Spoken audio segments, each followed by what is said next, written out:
In class, we've learned all about Newton's second law, the law that tells us about the relationship between acceleration, force, and mass. In this video, we're going to learn about how to apply Newton's second law to a specific problem. This problem will talk about one of my favorite Broadway shows, Wicked. In the show, Elphaba flies through the air by means of a cable that's rigged to a harness she wears. If she weighs 650 newtons and accelerates upward at a rate of 1.5 meters per second squared, we're asked to find the force that the cable exerts to help her defy gravity. We'll start by drawing a free body diagram. Every single force problem you do should start in this way. Free body diagrams are the key to being able to analyze a situation using forces. In our free body diagram, Elphaba will be represented by a dot, and we'll think about the objects that are interacting with her. Specifically, we know that any object on Earth has a force, gravitational force exerted on it.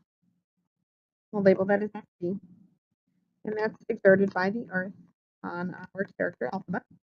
And then we also know that she's wearing a harness and there's a cable attached to that harness. And so we'll say the cable is exerting a tension force. Cables act kind of like ropes, and that is an upward tension. Because I know that she's accelerating upward, I know that this is an unbalanced free body diagram. Therefore, these two vectors do not have the same length. Now, Newton's second law tells us that the net force, or the sum of all of the forces, is equal to the mass times the acceleration. Now I have two forces here that I am adding together. I have tension, which is a vector, so I'll add a vector symbol to it, and the gravitational force, Fg. And those two things added together equal mass times acceleration.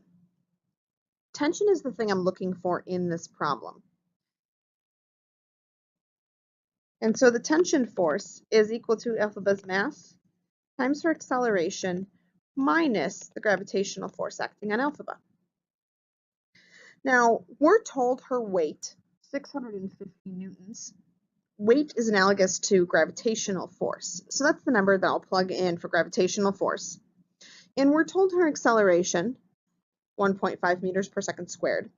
However, this problem does not give us her mass. So that's something that we'll have to solve for or calculate.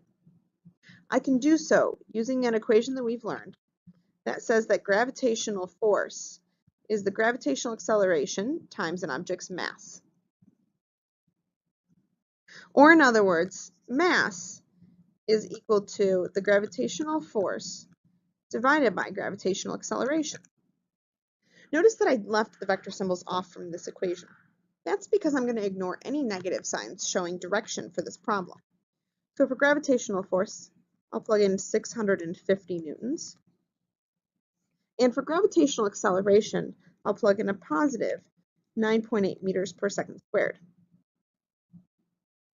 Again, I'm not using negative signs here because I only care about the magnitude of these vectors in order to find Elphaba's mass.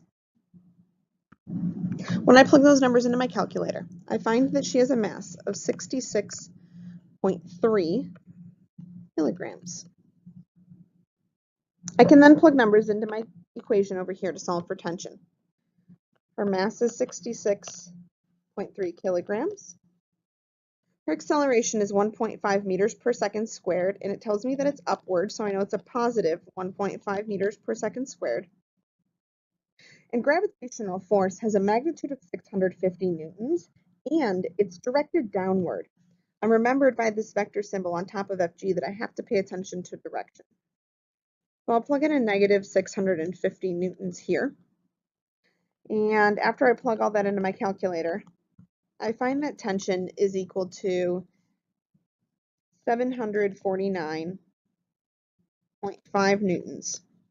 Now, when I plug things in my calculator, I don't round. So rather than using 66.3, I use the exact number, which in my calculator shows me 66.3265.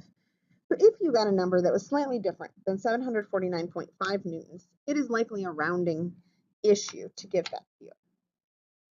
If I think to check to see if this makes sense, I know that Elphaba is accelerating upward, and so that means that my forces, the total net force, should be upward, and That means that tension should be larger than gravitational force, and you'll see that here it is larger than the gravitational force. So my answer indeed makes sense.